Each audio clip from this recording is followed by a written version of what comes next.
Hunter Vance yanked open the back door of the black SUV, shoved a folded stroller inside, and barked, "Thanks for waiting, I know we're running late." "Airport, right?" From the driver's seat, a woman in a sleek white blazer and oversized sunglasses turned around, her mouth parting in confusion. "I'm sorry." He froze halfway into the seat, his 5-year-old son Weston clinging to his leg. "Wait, this isn't the ride share." "No," the woman said, lifting her sunglasses with one perfectly manicured hand. "I'm not your driver." Hunter stared at her, then at the spotless leather interior, then at the glint of a designer handbag in the passenger seat. His stomach dropped. "Oh God, I'm so sorry. There was a black SUV parked right here and I'm running late for a job interview and it's okay," she said, laughing softly. "You looked very determined." Weston peered up at her from behind his dad's leg, blinking. "You're really pretty." Hunter shot his son a look. "West." The woman smiled, crouching slightly so she was eye level with the boy. "Thank you, you must be Weston." Hunter's eyebrows shot up. "How'd you said his name, just now." "Oh, right." He ran a hand through his hair, cheeks burning. "Sorry again." "We'll get out of your car." She hesitated, then looked at the busy street. "Where's your actual ride?" Hunter checked his phone. "Cancelled, said they couldn't find us." "Where are you going?" "Downtown. Interview at a construction firm. I couldn't find a sitter, so." "Here we are." He gestured at Weston, who had now made himself comfortable in the back seat. She glanced at the dashboard clock, then back at Hunter. "How about I take you?" He blinked. "What? I'm heading that direction anyway," she said. "And Weston seems to like me." He stared at her. "You don't even know me," she shrugged. "You thought I was your driver. That's either bold or desperate. Either way, I'm intrigued." Hunter hesitated. "I'm not a serial killer," she added, deadpan. Weston grinned. "You don't look like one." Hunter sighed. "All right. But only because I can't be late." He climbed in, buckled Weston, and tried not to think about how good she smelled, like expensive perfume and something citrusy. "I'm Hunter," he said. "And you are?" "Juliette," she said, pulling into traffic. "Juliette Thorne. Thanks again. Seriously. I didn't mean to hijack your car." She smiled without looking at him. "It's been a long time since someone mistook me for a rideshare driver. I think I needed the laugh."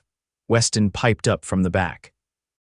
"Do you have any snacks?" By the time they reached downtown, Weston had convinced Juliette to play I Spy, and Hunter was certain he'd just shared the most bizarre car ride of his life.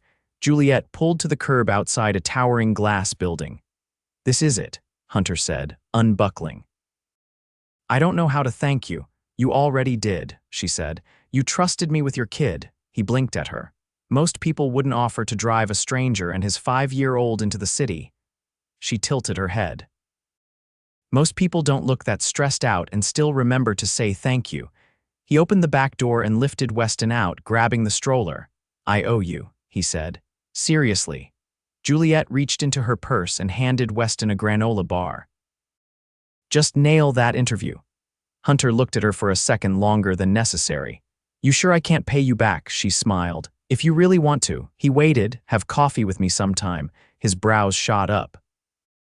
"You're serious?" "Dead serious." Hunter laughed, the sound almost disbelieving. "Okay, sure, I mean, yeah, I'd like that." "Good," she said, glancing at her phone. "Now go be impressive." He watched her drive away, still stunned. 3 days later, Juliette walked into a quiet corner cafe in Tribeca, wearing a navy-wrap dress and oversized sunglasses again. She spotted Hunter sitting by the window, his shirt slightly wrinkled, Weston on his lap with a coloring book spread across the table. "You brought your wingman," she said, amused. Hunter stood quickly. "Sorry, he didn't want to stay with my neighbor, said he owed you a drawing." Weston beamed and held up a crayon masterpiece. "It's you, in your car." Juliette leaned down, grinning. "I love it." They all sat, and Hunter ordered 2 coffees and a chocolate milk without checking the prices. "So," Juliette said, "how'd the interview go?" "I got the job." He grinned. "Start Monday." "That's amazing." "Pays better than the last one. Still not enough to buy a car that nice, but..." "Progress?" She tilted her head, eyes warm. "You don't need a fancy car." "No," he said, looking at her, "but I wouldn't mind riding in one again." She laughed. Over the next few weeks, they met for coffee, for park walks, for pizza nights when Hunter couldn't afford anything fancier.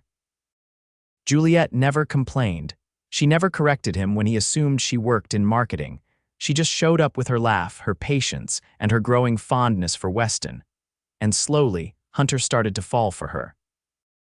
But he kept his distance, unsure where she came from or why she liked a broke single dad with worn sneakers and a kid who couldn't sit still. One night, as they sat on the steps outside Hunter's apartment, Weston asleep on Juliette's shoulder, Hunter asked, "Why me?" She looked at him, eyes soft.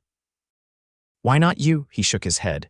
You, and I'm a guy who accidentally got in your car. You're honest, kind. You love your son more than anything in the world. That's rare." He looked down. "You have no idea how hard it's been." She reached over and took his hand. "Then let me make it easier." Hunter looked at her, really looked at her, and for the first time let himself believe this could be something more than luck. He leaned in and kissed her. Juliette tilted her head toward the noise of children laughing as she stepped into the modest school gymnasium. Hunter had mentioned Weston's school fundraiser. During their last dinner, he hadn't invited her, not directly, but she'd seen the hesitation in his eyes, the way he'd almost asked. So she showed up. The folding chairs were mismatched, the lighting flickered, but the smiles were genuine and the air smelled like popcorn and glue. She stood at the entrance for a moment, her heels echoing against the scuffed floor, drawing a few curious glances from parents in hoodies and sneakers. She spotted Hunter near a makeshift ring toss booth, crouched beside Weston, helping him aim at a row of soda bottles. Weston's tongue stuck out in concentration as he tossed the ring and missed by a mile. Juliette laughed softly. "You're getting there." Hunter turned, startled. "You came. You didn't ask," she said, stepping closer, "but I figured Weston might want a cheerleader." "You look out of place," he said, eyes sweeping over her tailored coat and soft leather boots. "I'm used to it," she replied with a shrug. "Where's the face painting?" "I feel like I'm missing out." Weston tugged her hand. "I already got a tiger. Want one too?" "I'd be honored." Hunter watched her as she let Weston drag her across the room. She didn't flinch at the cheap paint or the sticky brushes. She let the sixth grader with glitter on her hands draw a lopsided butterfly across Juliette's cheek, and she laughed like it was the best art she'd ever seen. Later, as the raffle tickets were being called, Hunter leaned in. "You didn't have to come. I wanted to. You could have been anywhere tonight, somewhere with an actual wine list, maybe." She looked at him. "Hunter, do you think I care about that? I think you're used to a different life." Juliette folded her arms. "What kind of life do you think I have?" "I don't know," he said, "but you don't exactly blend in here." "I'm not here to blend in, I'm here to see you." That shut him up. As the event wound down, Weston fell asleep in Juliette's lap during a screening of an old animated movie projected onto the gym wall. Hunter returned from helping clean up the popcorn machine and paused when he saw them. Weston's head rested on Juliette's arm, her fingers absently stroking his hair. Her eyes were closed, but her expression was peaceful. Hunter knelt beside them. "He's never done that with anyone." She opened her eyes. "He was tired. He doesn't trust people easily." She looked at him, her voice quiet. "Neither do you," he swallowed. "You're not like anyone I've ever met. That's because you're still guessing who I am." She stood carefully, lifting Weston into Hunter's arms with practiced ease. "Let me help you with that." They stepped outside into the crisp night air, and she didn't flinch when Hunter's shoulder brushed hers. He adjusted Weston's weight and looked at her. "Can I ask you something?" "Of course." "Why haven't you told me what you do?" Juliette didn't look away. "Because I wasn't sure when you'd stop seeing me as the woman who accidentally gave you a ride. I haven't seen you that way in a long time," she exhaled. "Then come with me tomorrow. Let me show you something." Hunter narrowed his eyes. "Where? My office. Is this your way of telling me you're my new boss?" She smiled. "No, but it might change the way you see me." Hunter hesitated. "Will Weston be okay if I leave him in the morning?" "I'll arrange something," she said. "My assistant's niece is a certified sitter. She's wonderful with kids. Weston can stay with her at my place." "You've already planned this." "I had a feeling you'd say yes." Hunter looked down at Weston, who murmured something in his sleep and curled tighter against his chest. "If anything feels off, I'm taking him and leaving." "Of course." The next morning, Hunter stood in front of a sleek mirrored building in Midtown, shifting uncomfortably in his only blazer, the one with a thread coming loose at the cuff. Juliette stepped out of a car that looked like it belonged in a museum, not on a street, and walked toward him with a coffee in each hand. "Morning," she said, handing him the one with the dented sleeve. He stared up at the building. "You work here?" "I own the top 3 floors." Hunter blinked. "I thought you said marketing." "I never said what kind," she replied. "I run a brand consultancy, global clients, architecture, fashion, luxury retail. I inherited a small agency 5 years ago and built it from there." He stared at her. "You're a millionaire," she sipped her drink. "Technically, several times over. And you've been spending your nights eating takeout with me on a couch that sinks in the middle." "I like that couch." Hunter laughed once, short and disbelieving. "Why didn't you tell me?" "Because I didn't want it to matter to you." He looked down at his shoes. "It matters." Juliette's voice was steady. "If it changes how you see me, then maybe I shouldn't have told you." Hunter met her gaze. "It doesn't make me like you less. It just makes me wonder why someone like you would want someone like me." "Because you don't care what I'm worth," she said, "and that's rare in my world." He looked at her, really looked, and saw something raw and open beneath the polish. "I don't know if I can give you what you're used to." "I'm not asking for what I'm used to," she said. "I'm asking for something real." Hunter took a slow breath. "Then let me take you somewhere tonight, my choice." Juliette's eyes lit up. "Deal." He turned to go, then paused. "This place really yours?" She gestured toward the glass doors. "Come see." He followed her inside. The diner Hunter chose was tucked between a laundromat and a hardware store, the kind of place with sticky menus, cracked vinyl booths, and the smell of fried onions clinging to the air. It was the opposite of sleek boardrooms and private car services, but when Juliette walked through the door in a navy knit sweater and jeans no heels, no jewelry, she looked like she belonged there anyway. Hunter stood when he saw her, motioning to the booth he'd staked out in the back. A single red rose sat in a plastic water cup on the table. Juliette glanced at it, then at him. "Is this your idea of fine dining?" she teased, sliding into the booth. "Only the best for you," he replied. "They even wiped the ketchup bottles." "I'm honored." He shrugged off his jacket and sat across from her. "I figured you probably eat at places that serve things I can't pronounce. But I wanted to show you something familiar to me." She looked around at the faded photographs on the walls, the waitress pouring coffee like she's been doing it for 30 years, the couple 2 booths down sharing a milkshake. "This is better than half the boardroom lunches I sit through." Hunter leaned back. "You said you wanted real." "I did. I still do." He watched her for a beat. "You ever miss it, the version of life before all the money?" Juliette stirred her coffee. "I never had a version before it. My dad built the company from scratch. By the time I was old enough to understand anything, we already had drivers and housekeepers and weekend trips to Paris." Hunter blinked. "Paris?" She gave a small nod. "It was just normal. I didn't know what a paycheck actually meant until I took over the company. That was the first time I earned something that didn't have his name attached to it." Hunter held her gaze.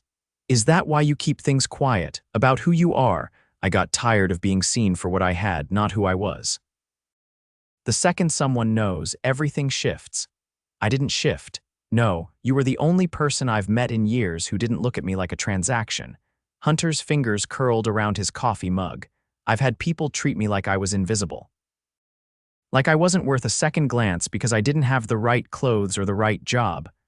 "I noticed you," Juliette said softly, "even before Weston complimented me." He chuckled. "West has good taste." "He does. Like his father." They ordered pancakes and eggs, and Juliette surprised him by asking for extra syrup. She didn't flinch when the waitress called her Han or when someone's kid started crying at a corner table.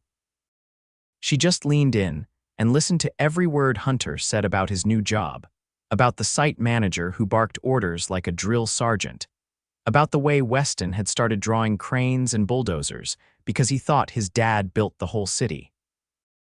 After breakfast, they walked outside into the sharp February wind. Juliette pulled her coat tighter and turned to him. "Come with me." Hunter raised a brow. "Where?" "Somewhere I haven't taken anyone in a long time." She didn't explain further, but he followed her to her car. Weston was already with the sitter for the day, and he'd left his work boots at home. For once, there was nowhere else he needed to be. They drove for nearly an hour out of the city and toward the coast. Juliette didn't say much, and Hunter didn't press. The silence between them had grown comfortable, a space filled with unspoken understanding. When they pulled up to a wrought iron gate that creaked open by remote, Hunter sat forward. The drive curved through tall hedges until the house came into view. It wasn't a mansion, at least not like he expected. It was sprawling but simple, with weathered shingles and wide windows facing the ocean. The kind of place that looked like it had stories buried in the floorboards. She parked, and they stepped out into the salty breeze. "This was my mother's," Juliette said. "She died when I was 15. My father never came back here after that." Hunter glanced at her. "You still visit." "I come when I need to remember who I am." She led him inside. The house smelled faintly of cedar and sea air. A few photos lined the fireplace mantel her as a child. A woman with the same eyes. A younger version of Juliette standing on a rocky beach in a red raincoat.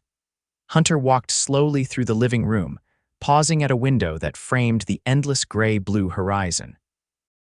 "It's beautiful.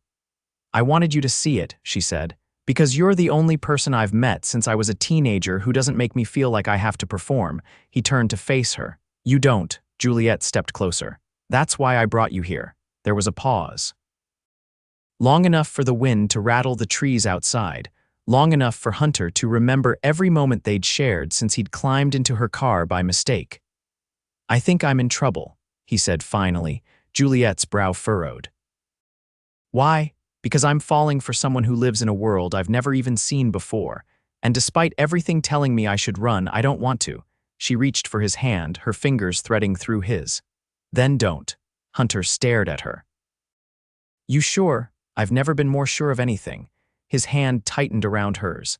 "Then I hope you're not allergic to drywall dust." She laughed, the sound echoing beneath the wooden beams of the old house. "I'm not," she whispered. "But I might be addicted to you." Hunter pressed his forehead against hers, his voice barely audible. "Good. Because I don't think I could walk away now, even if I tried." The waves crashed below the cliffs, the wind howled through the chimney, and in that quiet, weathered house by the sea, something unshakable took root between them. Hunter stood in the middle of Juliette's sunlit kitchen, holding a ceramic mug that looked like it belonged in a magazine spread.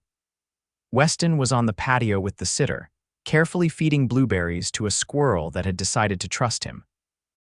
Everything smelled like lemon and warm toast, and he couldn't stop looking at the way the morning light touched the edges of Juliette's face.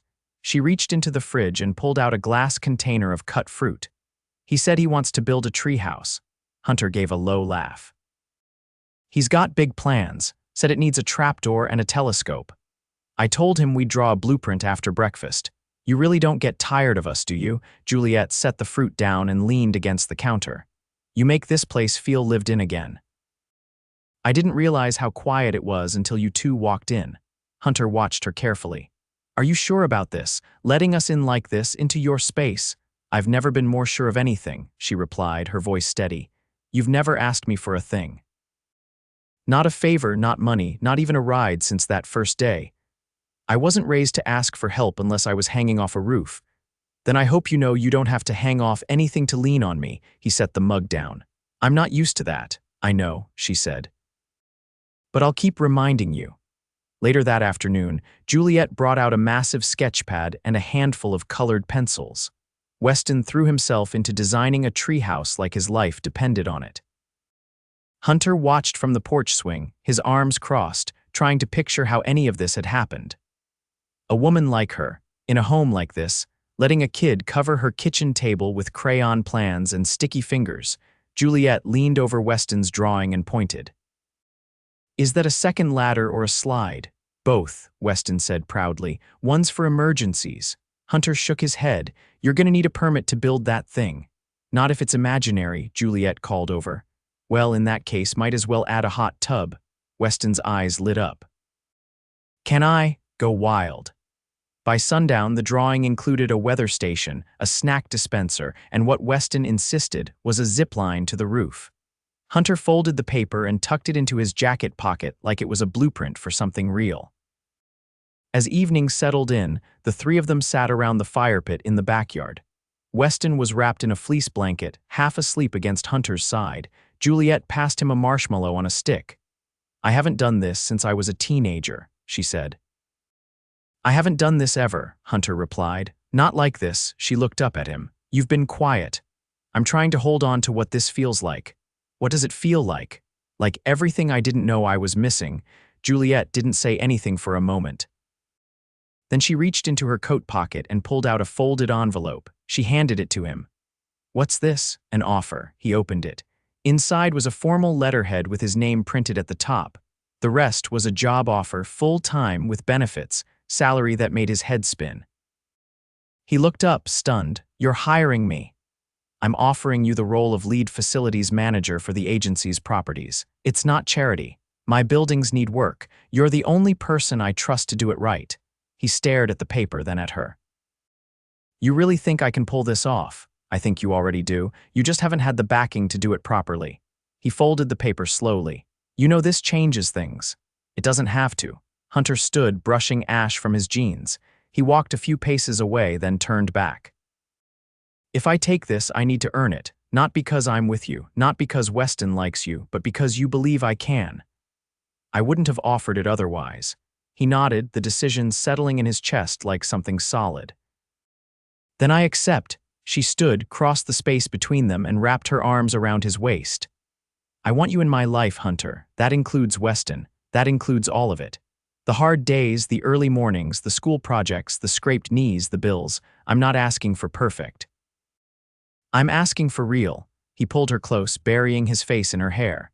"Then you've got it. All of it." The following weekend, Juliette stood in front of a row of boutique storefronts in Soho, waiting for Hunter and Weston. When they arrived, she handed Weston a key. "What's this for?" the boy asked. She pointed to the door behind him. "That's your new art studio. Room in the back for all your drawings. I already stocked it with supplies." Hunter blinked. "You bought a storefront. I leased it." "You said he needed space to think." Weston shrieked and ran inside, the bell over the door jingling as he disappeared. Hunter turned to her, his voice low. "You keep doing these things that I don't know how to thank you for." "You don't need to thank me," she said. "Just walk beside me." A few months later, the three of them stood in a sun-drenched courtyard lined with white chairs. The wedding was small. Just close friends, some of Juliette's staff, a few of Hunter's coworkers, and Weston in a miniature suit, carrying the rings. Juliette wore a gown with soft sleeves and a simple veil. Hunter wore the same blazer he'd worn to his job interview, newly tailored and pressed. There were no limousines, no media, no extravagance beyond the string quartet playing something gentle in the background. When the vows were said, Weston clapped louder than anyone else. Juliette leaned in close and whispered, "You still think I'm out of your league?" Hunter kissed her like he had the first time, sure, grateful, and completely undone. "No," he said. "I think I finally caught up." As the sun dipped low behind the ivy-covered walls, Weston danced barefoot across the flagstones, and Juliette rested her head on Hunter's shoulder. It wasn't the life either of them had expected. It was better. Hunter adjusted the collar of his shirt as the early spring breeze rolled through the open terrace. The scent of fresh cut roses drifted from the arrangements lining rows of white tables, each set beneath strings of delicate lights that swayed gently in the wind. Inside the townhouse, laughter echoed faintly from the kitchen where preparations for the evening reception were underway. But out here, everything felt quietly suspended in a moment that didn't quite feel real. Juliette stepped out from the French doors, barefoot on the stone tile, holding a pair of champagne flutes. Her hair was loosely tied back, a strand falling across her cheek that she didn't bother to fix. She handed him a glass and leaned against the railing beside him. "They delivered the wrong cake," she said, sipping. Hunter raised a brow. "Please tell me it's not one of those avocado mousse things again. It's red velvet with gold-dusted raspberries. Sounds expensive. It was meant to be lemon and cream." "But honestly," she said, glancing sideways, "I kind of like the surprise." He tilted his head. "You've changed." Juliette glanced at him. "That a bad thing?" "No, it's just you're softer, not weaker, just more at ease." She took another sip. "You ever think maybe I was always that way, but no one let me live like it?" Hunter leaned on the railing, facing her fully. "I don't think I ever really knew what he's looked like until I met you." Juliette smiled without looking away. That's funny. I thought you were the one who taught me that. A beat passed. Then she stepped closer, setting her glass down, her voice quieter now. I met with the board yesterday. I'm stepping back from the agency. His brows lifted. You're serious? I'm not selling, just not running it day to day anymore. I put someone else in charge, someone I trust. Why? I don't want to miss Weston's soccer games or Sunday mornings or dinners that aren't scheduled between meetings. I've spent a decade chasing deadlines. I want to chase something else now. Hunter looked at her for a long moment. You're really doing this. I already did. He reached out and pulled her gently into his arms. You're not going to regret it. Not a chance. In the distance, Weston shouted from the backyard, his voice rising with excitement. A second later, he came bounding up the stairs, his cheeks flushed and a blue ribbon clutched in his hand. I beat the neighbor's kid in the obstacle race, he announced proudly. Hunter crouched down. You smoked him. Totally, even the part where you had to crawl under the chairs. Juliette knelt beside them, brushing a leaf from his hair. Did you thank him for the race? Yeah. I shook his hand and said good game, like you said. Hunter ruffled his son's hair. That's my guy. Weston beamed, then looked up at Juliette. Can we have pancakes tomorrow? She glanced at Hunter. Only if your dad doesn't try to flip them too high again. That was one time, he said, standing. You hit the ceiling. I was showing flair, you were showing off.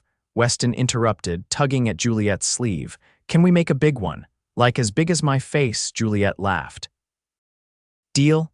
As Weston ran back to the yard, Hunter slid his arm around her waist. We're really building something, aren't we? She leaned into him. No, we already built it. We're just living in it now. That evening, the terrace filled with friends, soft music, and flickering candlelight. Weston insisted on giving a toast with sparkling apple cider, raising his glass and declaring, to pancakes, tree houses, and my new mom who makes the best snacks. Juliette blinked fast, her hand tightening around Hunter's beneath the table. Later, as the guests drifted off and the night settled into a hush, they stood in the quiet kitchen, shoes kicked off, dishes drying on the rack. Hunter handed her a dish towel. You know what I never asked you? What? That first day. Were you really headed downtown, or did you just say that to make me feel better? Juliette grinned. What do you think?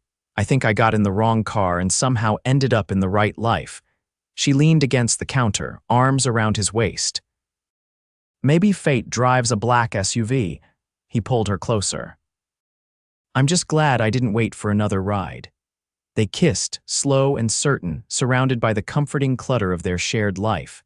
A half-colored drawing taped to the fridge, a forgotten juice box on the counter, a pair of tiny sneakers by the door. 3 years later, the treehouse existed exactly as Weston had designed it, minus the zip line, which was vetoed after a very serious family meeting. It had a telescope, a snack drawer, and a trapdoor that Juliette insisted had to be double secured every evening. Hunter ran his own construction firm now, the kind of business built not just on skill but on trust. Juliette served on the board of a nonprofit that funded art programs in public schools. And Weston, now 8, had declared he would either be an astronaut or a pastry chef, depending on the day. They spent Sunday mornings on the porch with pancakes and music. They took road trips with the windows down and detours that lasted hours. They fought sometimes, about laundry or bedtime or whether the dog could sleep in the bed, but they always made up, always found their way back to each other. The world outside kept spinning fast and loud. But inside their home, everything moved at the pace of love that was chosen, built, and fiercely protected. And for Hunter and Juliette, that was more than enough. It was everything.